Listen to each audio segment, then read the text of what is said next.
Good evening, Nicole Chettle with ABC News. The Abbott government has knocked back a request to extend federal compensation to terror victims to the survivors of the Martin Place siege.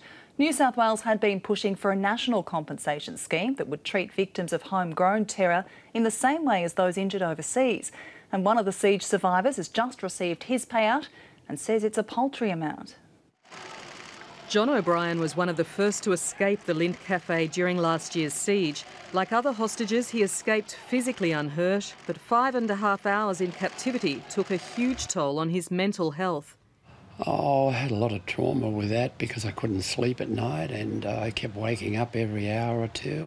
8 months on, John O'Brien is still putting the trauma behind him. Only this month he received compensation from the state government. But the $1,500 he received, he says, is no recompense for the ordeal. I was very disappointed in it, and I thought it would have been at least $5,000 for that day. If the Lindt Cafe siege had happened abroad, Australian victims could claim a one-off payment of $75,000 from the Commonwealth. In Australia, they're only eligible for victims of crime compensation paid by the state. In New South Wales, the equivalent payment is $15,000, although victims can also claim for lost income, counselling and other costs.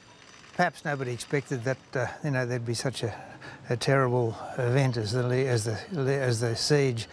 I think the legislation should be looked at, quite honestly. I think it should be reviewed, bearing in mind what could happen again in the future. New South Wales had asked the Commonwealth to extend its compensation scheme to the Lindt Cafe victims. But the ABC has learnt today they won't be eligible because the scheme's designed for Australians caught up in terrorist acts overseas who'd otherwise get no compensation at all. But Premier Mike Baird's not giving in.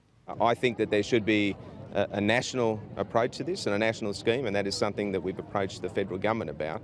And obviously there's further discussions to be had. And not all victims want compensation. Joel Herat, who still works at the Lindt Cafe, today told the ABC no money will ever make up for the trauma. Anne Barker, ABC News, Sydney.